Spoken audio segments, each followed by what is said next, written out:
Cameroon Bantu, Africa Bantu, through the world Bantu.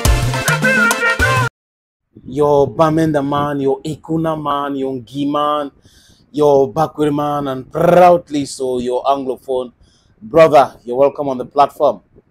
Nous sommes dans un pays où les gens qui ont fréquenté gratuitement, les gens à qui on a donné les bourses pour aller faire les études gratuitement à l'étranger, bloquent le système de bourse, ou du moins réorientent ça vers les enfants.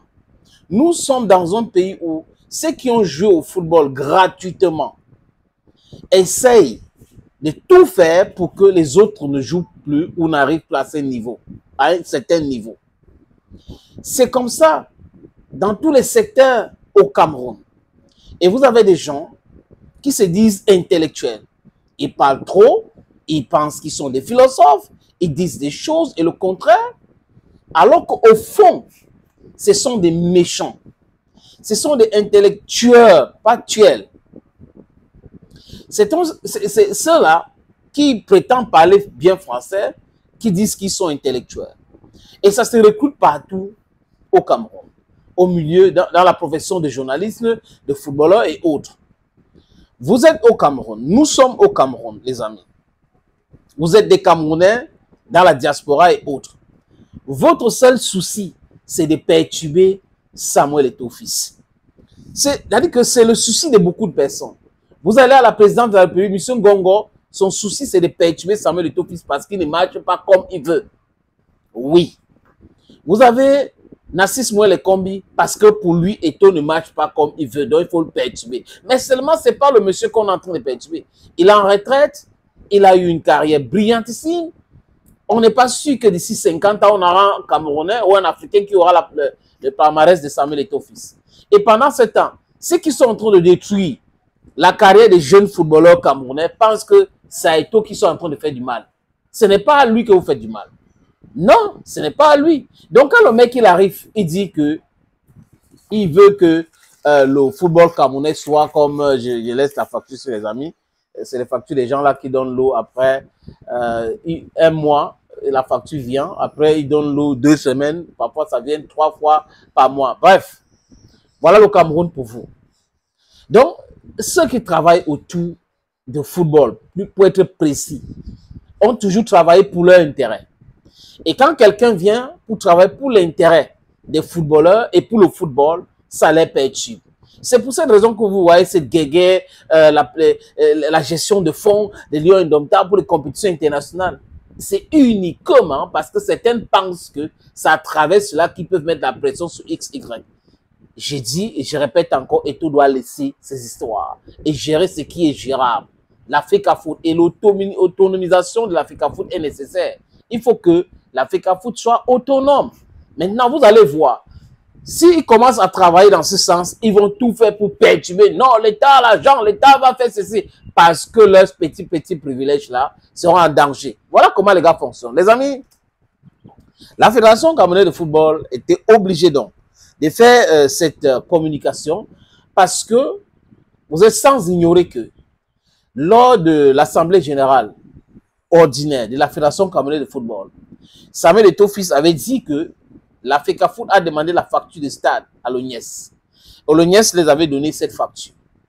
Et le patron de CTFP, donc la structure qui gère le football professionnel au Cameroun, avait fait une sortie sur une radio basée à Douala où il avait dit que la facture que l'ONIES a donnée à l'Africafoot, c'est incompréhensible.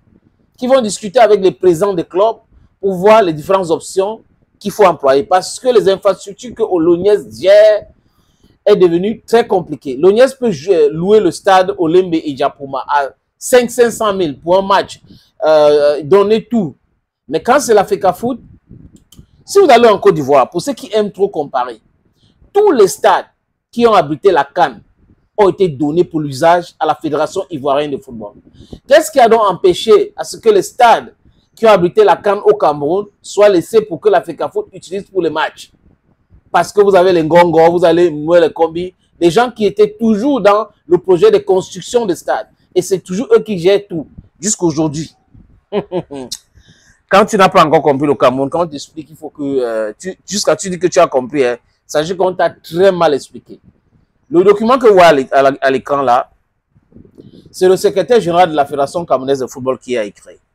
Il a écrit Madame, Monsieur, les présidents de clubs camerounais, de clubs de champions professionnels MTN Elite 1 et MTN Elite 2. Et Monsieur le président de l'association de clubs d'élite du football, ASEC.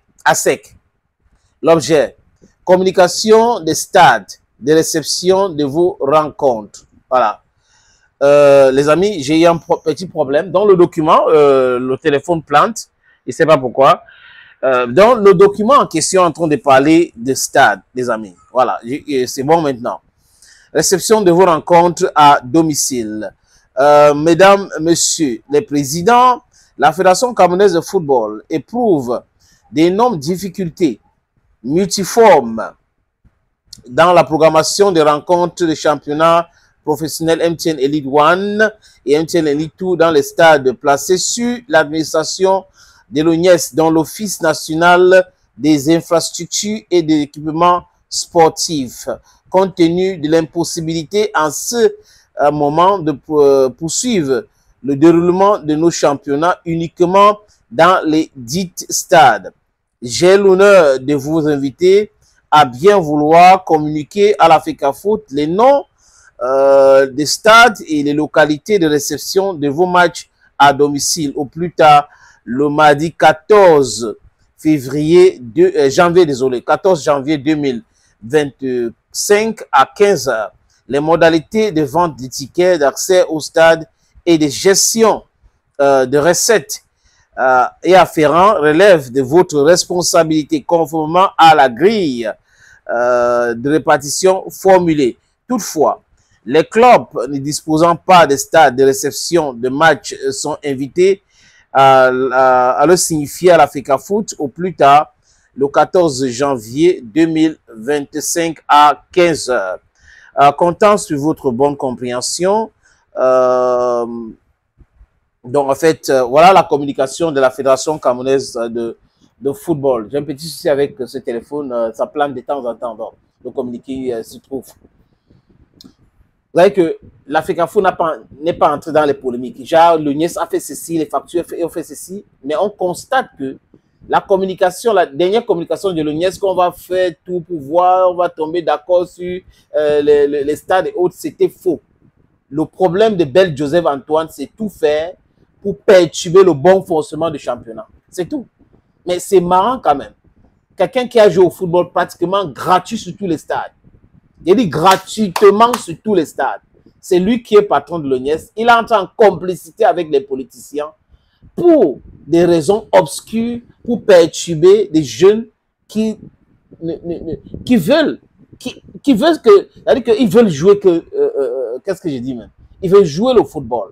Tout ce qui les incombe, c'est jouer au football. C'est d'être professionnel, c'est d'être connu, c'est d'être vu. Mais vous avez quelqu'un qui a joué gratuitement. Vous avez des fonctionnaires qui ont fréquenté gratuitement, à qui l'État a tout donné, qui sont en train de perturber les autres. Voilà comment ça fonctionne au Cameroun. Les amis, je suis très en colère et c'est pour cette raison que de temps en temps, voilà, vous pouvez le remarquer. Mais malheureusement, c'est comme ça dans ce pays. Et on est en train de demander à quelqu'un à 92 ans, qui a déjà fait 43 ans au pouvoir, de remplir encore. Donc, ils veulent que la personne fasse 50 ans au pouvoir. C'est incompréhensible. Thank you, friends, and bye-bye.